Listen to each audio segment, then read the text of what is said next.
Mayong gabi, welcome sa atong programa nga Reaksyon at Diskurso. Ako si Hannah Mage Piccio o karong gabi una atong makauban ang kapitan sa Talomo proper. Makauban nato diri karon si Attorney Rene Villarente. Kap, mayong gabi. Mayong gabi yan, mayong gabi sa mga nagpaminaw sa ato karon sa ato ang programa.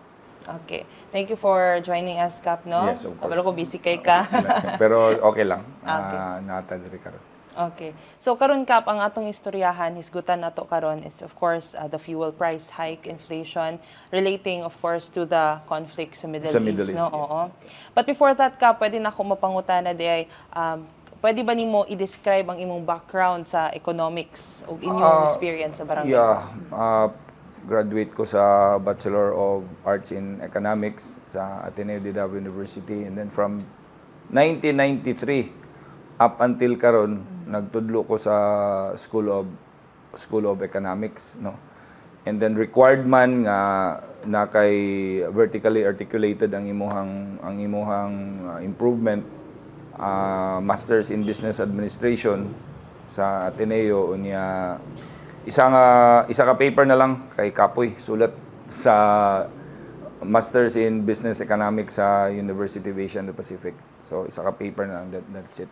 So, yeah, muna ako ang background, and then afterwards, law school. Napod ko karon nagtudlo sa kay eskwelahan na kaupat. Ateneo de Davao University Law School, and then sa Correjo College of Law, sa Jose Maria College o sa dito sa Tagum sa St. Thomas Aquinas Law School. So kano sa pud kani sulod og Kap sa barangay? Barangay Kagawad ko 2013, and then ni-attempt ko punong barangay 2018. Different choice ang gihatag sa Barangay Talomo, and then 2023 ako'y nahimong punong barangay, and up until now. So punong barangay sa Barangay Talomo karon. Okay. Okay, so Kap, as I've said, as I've mentioned, atong hisgutan karon is the fuel price hike, Yes, oo. inflation. And as we all know, grabe yun ang kalisod sa mga tao, especially sa mga ordinaryong tao, no, sa pagtaas sa presyo sa fuel. But of course, this all started almost a month ago.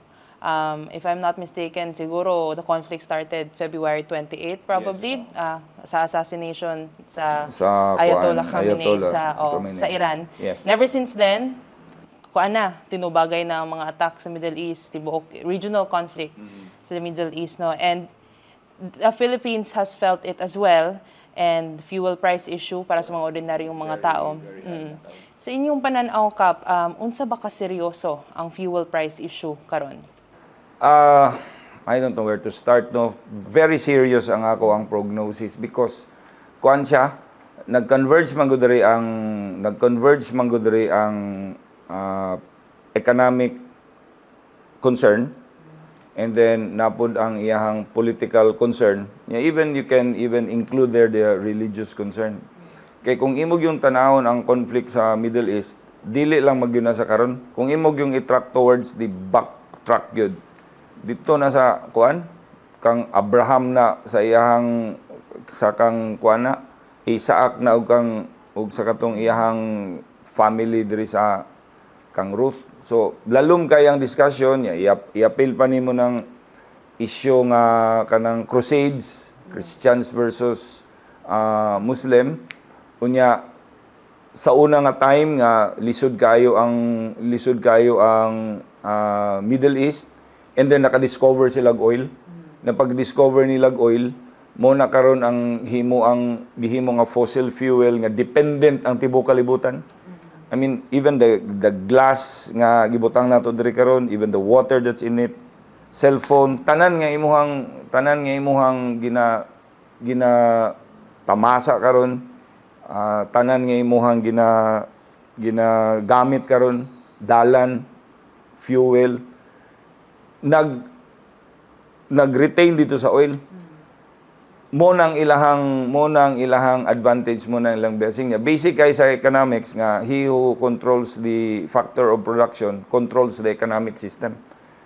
pag ikaw nag-control ani nga factor of production, oil for example, you control the entire thing.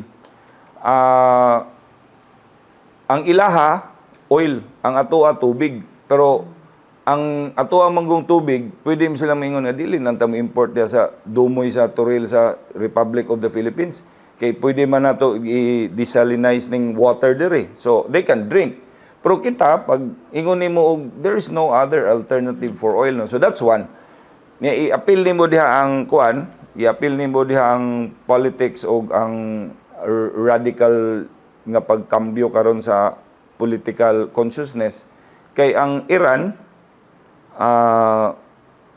nagkontrol siya sa oil unya pagkahuman lahi ang iyahang orientation sa uban nga Arab countries, Shia ang Muslim which is another Shia and Sunni which is another story altogether, unya bikil niya ang Amerika.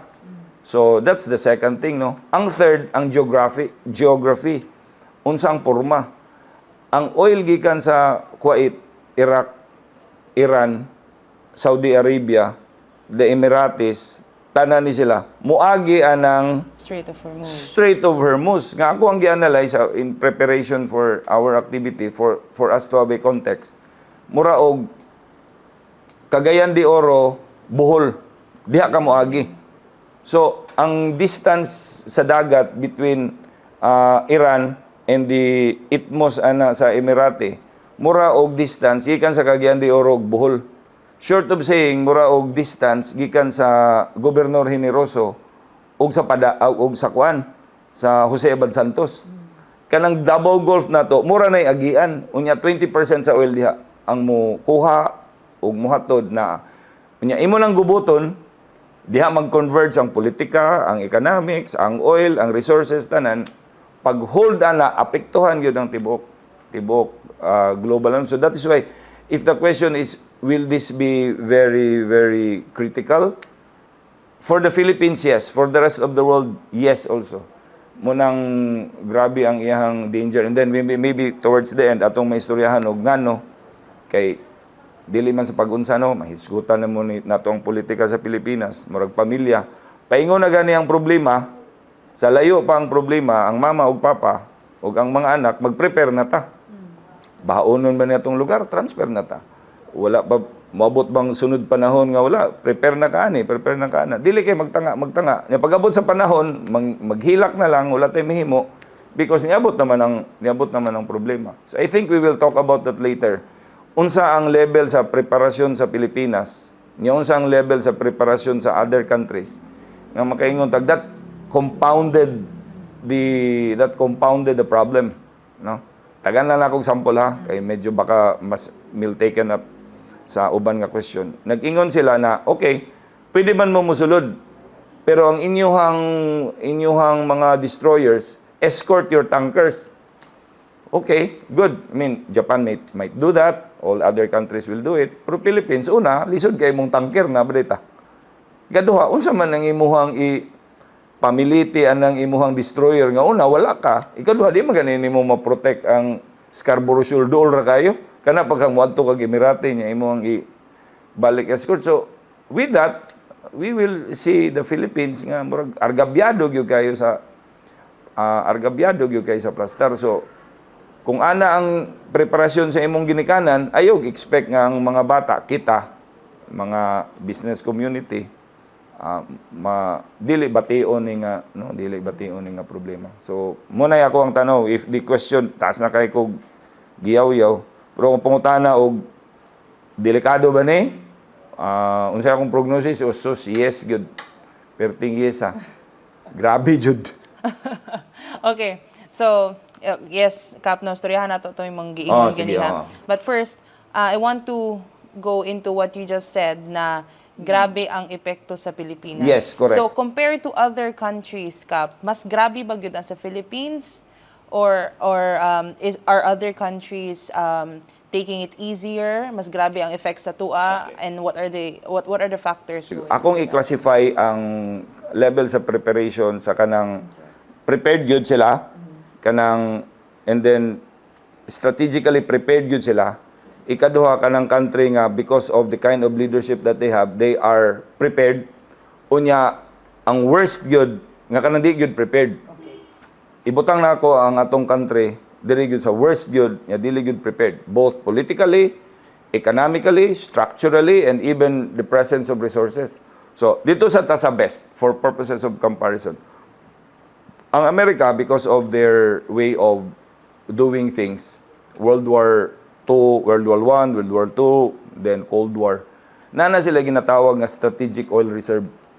But pasabot sa strategic oil reserve, kanang ilahang mga areas nga pwede sila mo extract og oil, dili na ibaligya. I-reserve lang nila na.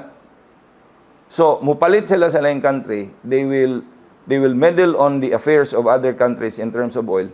Pero ang oil gikan sa Alaska, oil gikan sa Amerika, itago lang nila na, and they call it strategic oil reserve. But pasabot, dili ni sa gamiton lang ni in crisis. And in fact, they project, dili man mo na ma-replenish dahil ng oil, no? Mahurot ng oil sa Middle East, mahurot ng oil sa uban countries. Ang magpabilin nga nalalay oil sa tibuok kalibutan, ang United States na lang. Because they are not using it. They are having a strategic oil reserve. So, kung moingon ka nga, maapektuhan ba sila? Dili. Kaya pagawas na sila gamay nga percentage silang strategic oil reserve, munaog man ang presyo sa ilahang gasolina. Mo ganinang ningon si Donald Trump, we don't need you. The Strait of Hormuz, we are not concerned. 2% or less than 5% ang oil coming from the Middle East nga amo ang gamiton. So it should be you, other countries, who will protect the strait, no?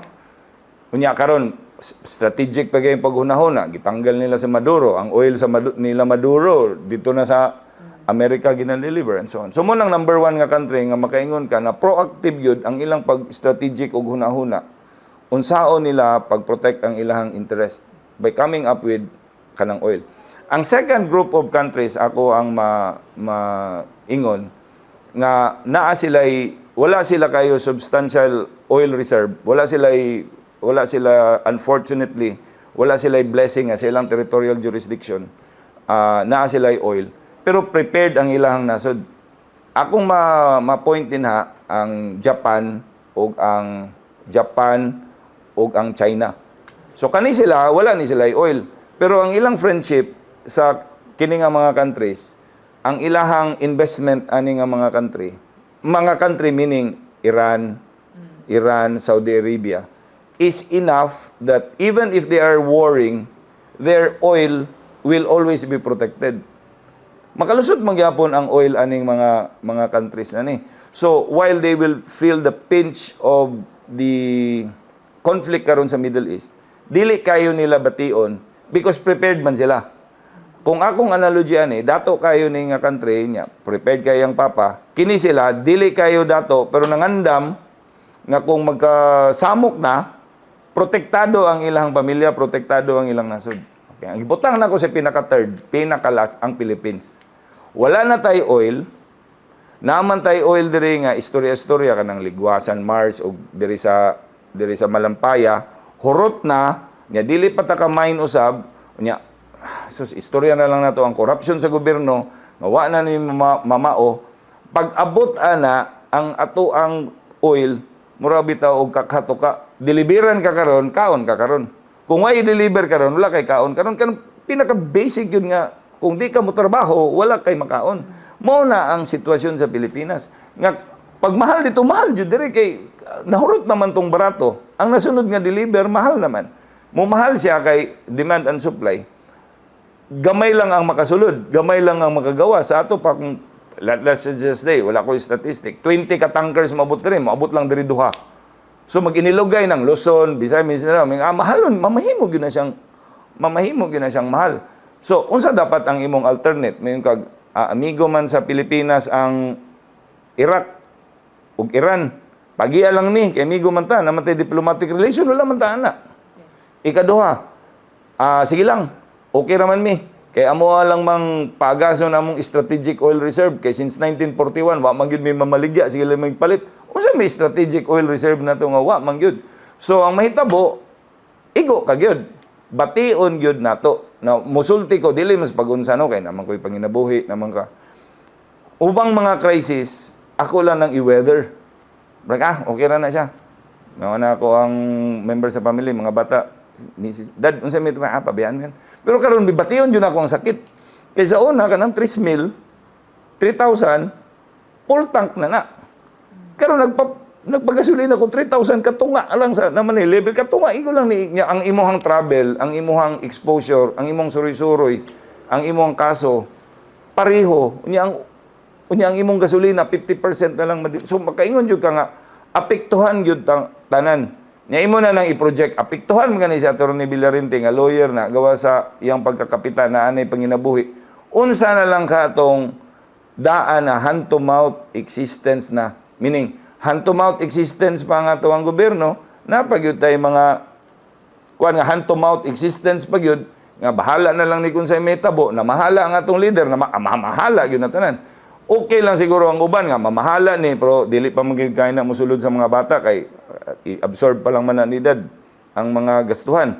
Nya mingon pud og pait na gyud kay ni murag napa may kwarta sa bangko nga atong gi-reserve nimong makuot-kuot nimo karon pero kung wala jud ka na apektuhan jud kanya pila ra man kabuok ng medyo lugar-lugaran or dili man lugar-lugaran nag-prepare diri sa Pilipinas. Mingo siguro 10%.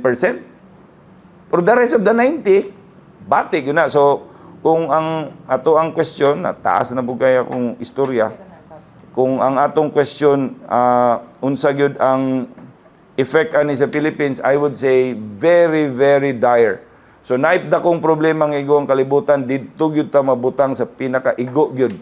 One, wala tay oil. Two, dili ready ang government o ang atong structure to address it. And finally, three, pobre na tadaan. So maipit pa gyud. Mura bitaw og naibaha. Unya ikaw pa gyud ang pinakadaplin sa sapa. Kay ikaw ang pinakaluoy. Nya pagkahuman, pag mabahaan na ang uban nga mga subdivision nga daw, mamalhin naman silang balay. Ikaw gyud ang pait gawa kay kabalhinan imong habol isa ra ka buok ug unlan katunga na anod pa gyud ikaw gyud ang magpait.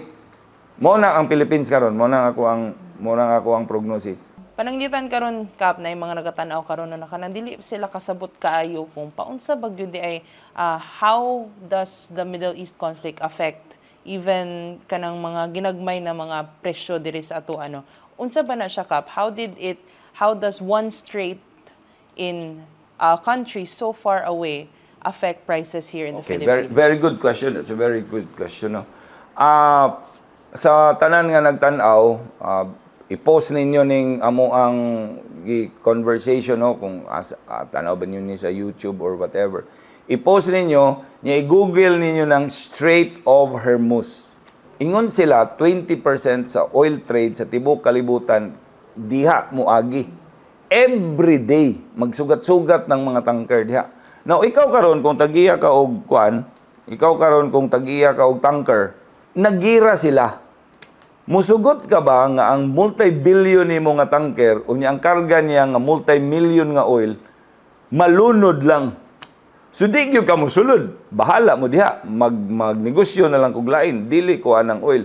Kaduha, fear lang ang katapat sa mga tanker business ngano maigo ra na gamay ang lubintador nya nay mo buto mingon na sila nga grabe na dili na gyud so walay mo gawas walay mo sulod once mahitabo na ang oil na to nga presyo musaka gyud so short of analogy kintahay ang Davao City Water District ang tanan water plant diri ilang palungon unya gamay lang nga tubig ilang pagawason masamok yun ta, tungod kay wa na may tubig nga mugawas. Mauna ang ilahang murag faucet kanang Strait of Hormuz. Na imong kag dako man ang kuan, dako man ang distansya gikan sa Gobernador Generoso ngadto sa Jose Abad Santos, dako man na. Dako lagi, pero kung tibok kalibutan ang muagi diha, tulo upat ka barko ang mag-engkwentro, unya dili pagian kay diri nga Iran iyahang bombahan. Unsay mahitabuan na karon muundang gyud na siya once muundang na wala tay alternate. Unsa ba kap naabay mga sectors nga murag dili gyud makasurvive kung magpadayon ang pagtaas sa mga presyo?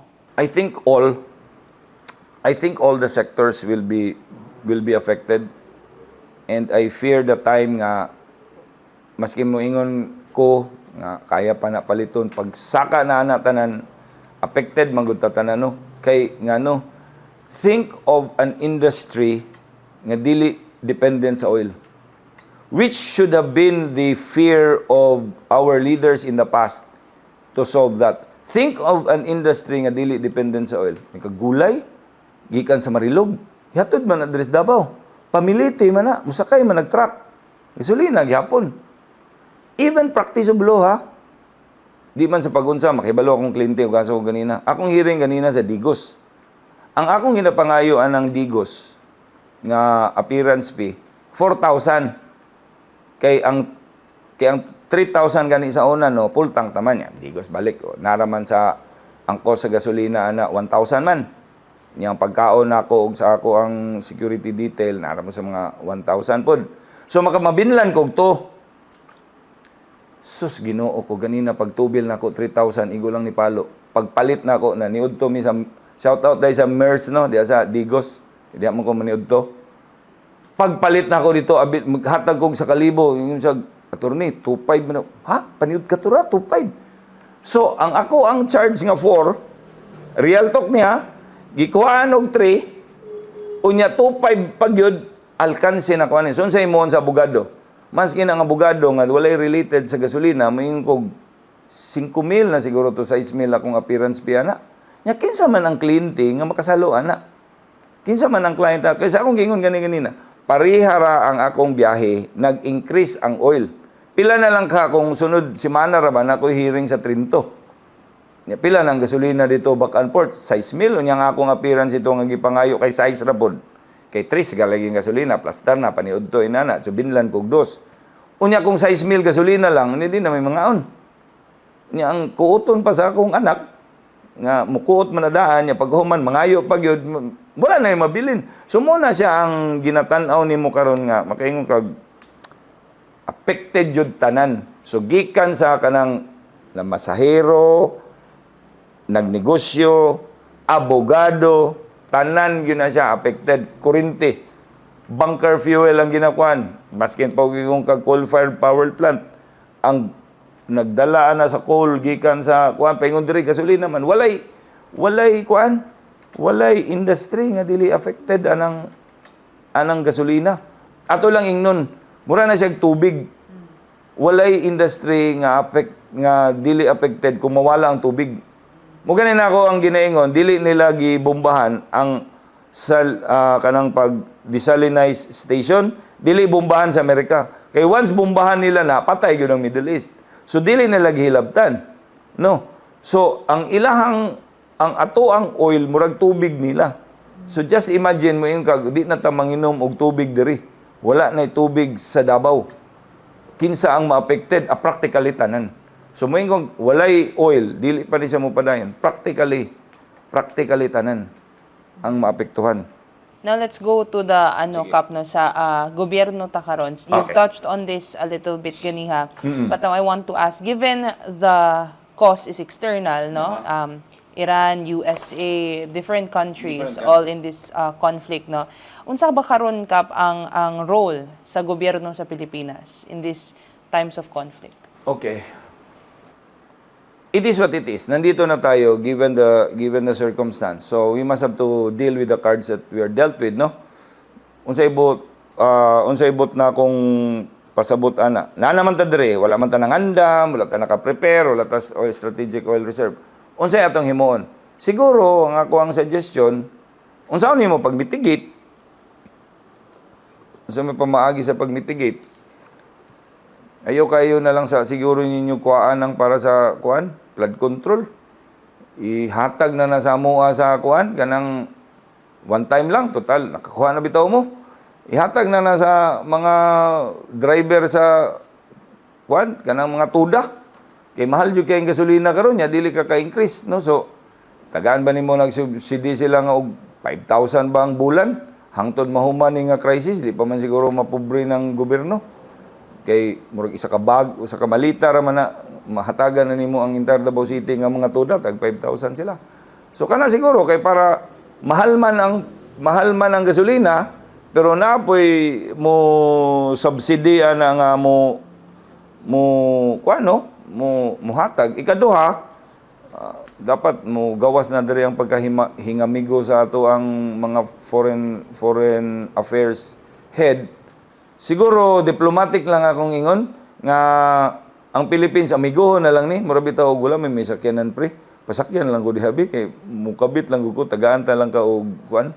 Tagaan lang daghang kay butong og mangga diri sa amo ang Philippines man na siya.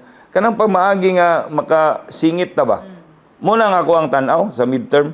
Pero later on, i-rethink yun na to ang structural problem sa Pilipinas. And then, establish na yung diplomatic relations sa China para joint exploration na ta sa West Philippine Sea. Dili na nang maghambog-hambog tanga, musukol yun tao, niya, atin yan, si Duterte, walang ginagawa. Tingnan mo, may plug ako dito. Unya ron, asa man imong oil? Wala. Pag uli dire, humanog picture-picture, wag, apoy na itabo. Pero kung imo tong amigohon, adto ka dito, diplomat ka, silot ka kuyo kay Xi Jinping, pagamon diri maskin gamay ato ang imay niya 50-50 para then we will be able to solve this particular problem. But unless you have that, just imagine dili gani ka makapauli dayon sa imong mga Pilipino dito nga nagpait. Unsa na lang ka ang imuhang management nga masulbad nimo ang presyo sa lana. Do you think the United States will spend billions of dollars a day so that the Philippines can enter there? Nag-threaten na gani si Donald Trump, kamuhawa na ko. Bahala na mo. So, kung dili na to ni kaya, kaya wa man butay barko, dito na lang ta sa diplomacy. So, dapat ang ato ang Secretary of Foreign Affairs, tuyok-tuyok na siya. Pero is it being done? I don't think so. Daghan po nag-push og price freeze. Economically, unsa ba ang mga risks ana? Kanang law of demand and supply, sa mga estudyante nako, ana lang man ang akong kuan. Niya ang price ana niya diha. Dili gyud nimo na siya kanang nga law, di gyud nimo na ma-amend by an executive order or by a republic act. Short of saying, ang law of demand and supply, mura na siya og law of nature. Mosulod ang bagyo, muigo sa Davao. Dili ka pwedeng muhimo og ordinansa nga ibawal nimo ang bagyo. Basic no?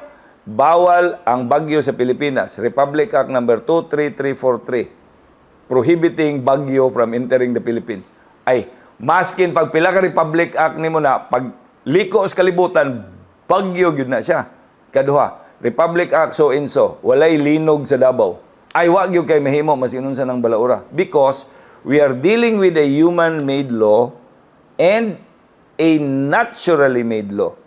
Ang law of demand and supply is a natural law. Na no matter what you do, maigo yung ka na. Unsa man ang natural law? Like what is happening right now. Musaka yun ang presyo sa oil. Nga naman, gamay ang supply, daghan ang mag-demand. Gamay lang ang supply nga mo abot, kay gi-control lang sa ito. Mingon ang gobyerno, wala, dili ko musugot nga ang presyo sa diesel kay na apike na si Attorney Villarente, ibalik ninyo sa 60. Muna'y balaod. Mingon ko, sige, sa 60. Pag ingon og 60, kabalugod tatanan nga ang oil mahal. Paliton yun na imong 60, okay ra ko. Pag hurot sa imong 60 nga oil, wala na. Pag abot dire mingon ay di na gyud na pwede sa 60 boss. Di na lang maligya. Baligya gyud namo nag 120. Unsa imong mahimo? Ang balaod sa law of demand and supply di gyud na nimo mapugan. So mas unsa pagbutang nila na price freeze. Mingon sila price ceiling na. Mingon sila price. The law of demand and supply will find a way to kill you if you are not prepared. Before ta mag-move on, Kap, Yes. gusto lang nako ipangutana sa imuha about the oil deregulation. Oil deregulation law. You think it's time to review it? And before you give your opinion, Kap, no, can you explain to the viewers unsa nang oil deregulation law? Okay, kini siya. This will show my age, no. Kay kaning oil deregulation law, kambyo-kambyo ni. Actually, mura ni siya og death penalty. Nag-death penalty sa panahon ni Marcos, yan, hadlok ang mga tao. Wala na pong death penalty. Sige, balik na po ng death penalty. pag igo ni sa garay, hadlok na pong mga tao. Now, hangtod karon walay death penalty. Unya, pero nanawagan na pong death penalty. In other words, this oil deregulation law, ang akong analogy ani, depende sa sense sa mga tao kung unsa dapat. Now, we will explain that, no. Nag-start na siya sa control nimo sa price sa oil. Say for example, ang price sa oil, i-maintain na to at 60. How do you do it? You will enforce a price regulation, no? Nga diha lang kutob. So, karon nata sa deregulation. Pero sa unang panahon natay regulation. Ang price ang atong presyo for purposes of giving sa 60 ra gyud na. Pero kung mumahal, 60 ra gyud. Ug mo barato, 60 ra pod. 60 ra gyud ang presyo sa oil. Ngano? Gi-control nato ang presyo. So ako nang gingon background ganina, no. Law of demand and supply ni dili ni mo pwede himuag balaod. So gihimuang magbalaod sa unang panahon ang gitawag namo ana ang Oil Price Stabilization Fund, no. Oil Price Stabilization Fund. So unsay may tabo? Kung ang presyo sa 60, unya ninaog ang presyo sa oil, dili mo naog ang atong presyo. Kining magain itago ni sa fund. Itago lang ni siya sa fund. 60 permi. Mingon to, barato na kayo sa oil market, ni palo nag 30 pero 60 kay dili. Kay natay Oil Price Stabilization Fund. Now, nisaka ang oil, nag 60, okay ra. Ang oil karon nahimong 70, 60 lang gyapon. Unsa man ning lugi? Lugi naman tag Gs. Sige lang, namatay Oil Price Stabilization Fund. Kuhaon na to mo i-subsidize. So ang fund na to magpabilin. Ang problema ng Oil Price Stabilization Fund, kung naay unusual nga pagbaba sa presyo sa oil, unya pagkahuman, mag-60 gyapon ta. So unsa man ang demand sa among panahon, 1987, 88, ay, tanggalon na to ng Oil Price Stabilization Fund. Kay kana siya anti-demand and supply, etc., etc. Sige, fine. Gitanggal karon. Ang oil karon gi-deregulate. So, ang oil price based na siya sa market. Naog ang presyo. Karon kay nagubot man, nisaka naman. So mingon na pong kag imong i-regulate, imo na pong pugnan. Imo na pong itanggal ang deregulation. Ang deregulation, okay ra na kumunawag ang presyo. Kay musunod ta. Pag musaka ang presyo, dili man regulated ang oil. Wala man tayo oil price. Kung unsay saka yun antod-antod. Mo na siya ang perennial debate. Kung okay ang panggasolina, masuko ang mga tao og naay oil price nga fix, unya ang kwarta nga pwede na tayo naog imong ibutang sa stabilization fund. Pero karon gitanggal na, di okay ra ta. Karon misaka grabe, may una pug dapat i-kuan na gyud ni, i-regulate na pud ni na po stabilization fund. Ako ang masultian na unsaon nimo karon pagbayad sa balanse nga wala man kay stabilization fund.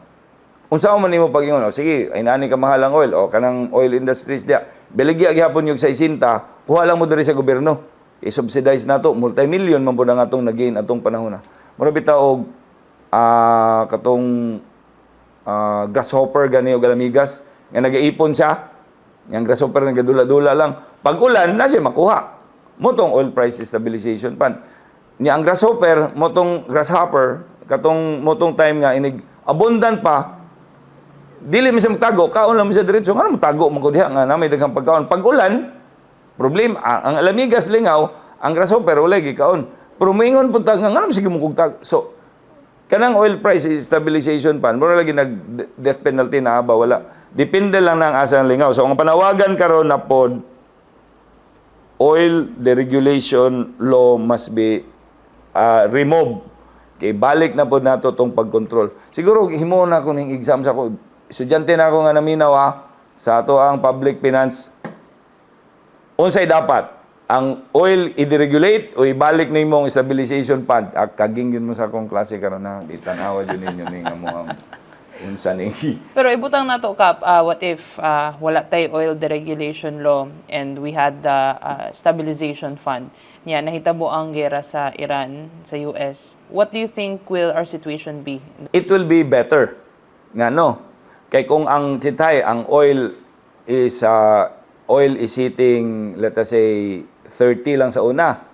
Nya, okay lang yun ang mga Pilipino, utong lang kita, kay kasabot na nga strategic oil, wala tayo strategic oil reserve, pero atong gina-build ang stabilization fund. Kuha lang ta diri, sa isinta. So kung matawag nga, world market, ingon na ni, dili, oil stabilization fund eh. Karon pagsaka, 60 lang yapon. Nga no, kaya naman tayo bayad. Dito man ta magkuha sa fund, para ma-stabilize ni. Yan na lang may trigger mechanism. Sige, saka ta 65. Saka ta 70. Kay dili na makaya sa projection sa fund. Pero dili gyud ta maigo at 100, 120. Kay stabilize man ang fund. Pero kung dili ka kabalo mo handle ug mo explain ana, problema na pod mo ni karon nga ang Amerika kitay no na sila strategic oil reserve. Yung sila nganong palit man tag mahal nga daghan man tag oil. Na sila discipline. Ayaw lagi kay kung imo ning kaunon or imo ning gamiton ang atong oil diri pag mahurot na ng oil diya sa Saudi Arabia unsay atong gamiton kita lang dapat riyang mabuhi so they all understand that concept pero ang oil price stabilization fund kasi double-edged sword applies great if there is global increase in price because the price of oil is stabilized because we have a fund for it but it does not apply in good times, when the price of oil is low and we stabilize it at a certain higher price. Para sa mga ordinaryong Pilipino, unsa ba ang pinaka-practical nga buhaton karon? Utong ta, ang akong suggestion, we will ride this very difficult times. We must have to weather the storm lang. Kita nga mga yanong lungsuranon lang, maglisod mga ni og panihapon ug asa ta manguha karon. Austerity lang gyud. Pugong lang. Kung isgutan po nato ang kuan sa barangay, maningkamot naman po gyud mi nga ma-provide nato ang basic nga service for as long as kaya ra pud namo o kaya ra pud sa city nga atong mapangayuan. So that's the message that I can give to them. Karon Kap mo balik ta sa mga Pilipino, sa mga yano na Pilipino no. Nakay isa ka mensahe Kap, unsa ba ang mga what should Filipinos know and understand about this crisis right now that they don't yet see? Akong suggestion sa mga Pilipino no. It is not really our job na to understand the economics of it, the politics of it and the international relation of it no. Kay, in fact, akong gingon ganina, I challenge my student to have an exam on this. They are the ones who should understand. No? Pero sa atuwa sa mga common nga Pilipino, number one nga positive ko, anad na magutag pait. So, musurvive yun ang Pilipino ani nga pait.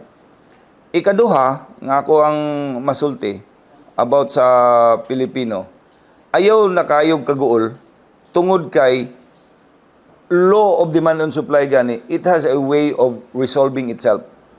And finally, at least in Davao and in our barangay, I would say, you have a benevolent, not really a dictator, benevolent leaders who will find a way in order to lessen the impact of this crisis and practically help us weather the storm.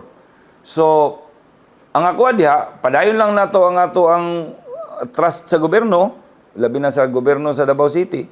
Unya ipadayon lang nato ang kanang kahawod na nga mo survive sa survive sa crisis kay madugay man o sa madali, ma-resolve ra gyud ni. Kay daghan kayo mga powerful countries nga interested nga mahuman na ning problema ha. Price of oil will really go back to its market equilibrium level. So, dili lang kayo nato siguro i-overthink po. But in the meantime, even si Kapitan, even si Han, even ang ato ang gobyerno, makabati man gyud nga ni mahal ang presyo. So pangitaan na lang yun nato paagi nga makasurvive dani. So muna nga akong message sa mga tao nga naminaw karon sa ato. Daghang salamat, Kap. Thank you for your time na and for giving us insights on this conflict. Daghang salamat.